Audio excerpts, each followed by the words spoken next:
The war in Ukraine has just escalated to a new level of fury. In one of the largest air attacks, a swarm of Russian missiles and drones rained down in cities across Ukraine. And this ferocious assault has come even as the world is grasping for some kind of fragile peace, highlighting the deepening chasm between rhetoric and reality. Take a look.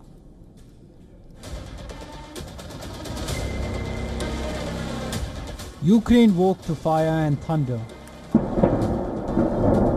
Explosions shook cities across the map as Russia launched one of its largest aerial attacks in the war.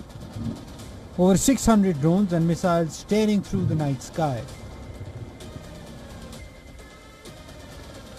Air raid sirens screamed nationwide. Ukraine's Air Force says Moscow fired 574 drones and 40 missiles. Critical infrastructure was hit. In Rivne Oblast, a US-owned factory was struck, leaving multiple injured. President Zelensky says everyday household items, such as coffee machines, were made there.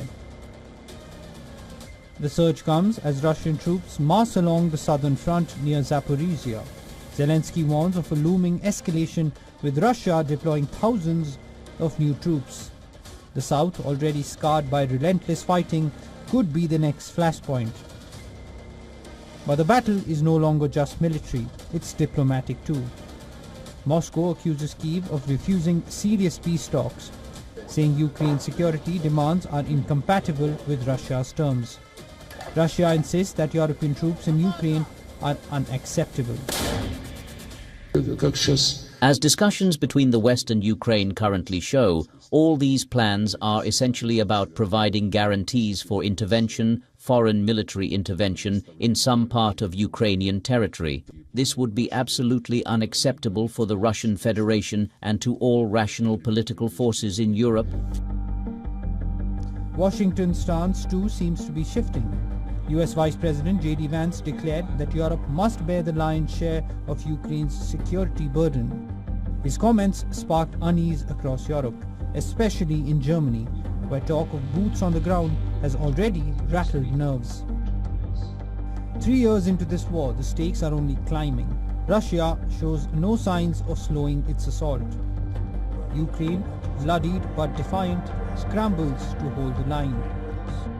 A fragile balance teeters on the edge between survival, collapse, and the faint hope of peace. Bureau Report, WION, Worldist One. All right, now joining us on the broadcast from Washington, D.C., we've got Mr. John Erath, who's a Senior Policy Director for the Center for Arms Control and Non-Proliferation in Washington. Mr. Erath, this of course is the big question.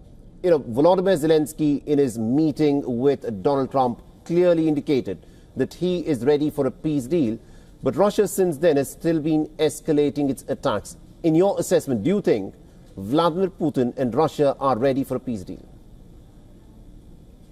I think the two sides are as far apart as ever. The conditions for peace just have not been met. Ukraine does not want Russian troops occupying parts of its territory. Russia is going to insist on recognition, international recognition of some of its territorial gains. That just does not set up the grounds for a workable peace agreement. The other issues, the presence of peacekeeping forces or security guarantees, are also very difficult, but they don't get at that fundamental question that is separating the two sides. Now, the Russians have said that any NATO or European troops in a buffer zone between Russia and Ukraine as peacekeepers is not acceptable to them. Now, Ukraine wants security guarantees. So the question is this: what security guarantees will satisfy Ukraine, and what security guarantees for Ukraine do you think will be okay with Russia? As for Ukraine, it's more than just the security guarantees. They want to know that their country is going to continue to be independent, it's going to be able to run its own foreign policy, and it's going to be able to have control of its internationally recognized borders.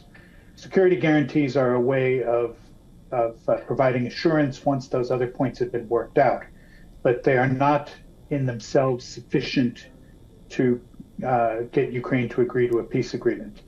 With Russia, I think they're trying to push to see where there is some flexibility. the United States has already pulled back its the President Trump's words that U.S. forces might participate in an Article 5 like situation. Then 3 days later, it's U.S. forces will not be doing any peacekeeping. So I think this is a push to see if the same flexible approach is on the European side as well. Will they really want to participate in these security guarantees? All right, we'll have to see as to how this thing unfolds. Thank you very much indeed, Mr. John Erath, for joining us with that perspective there. You're very welcome.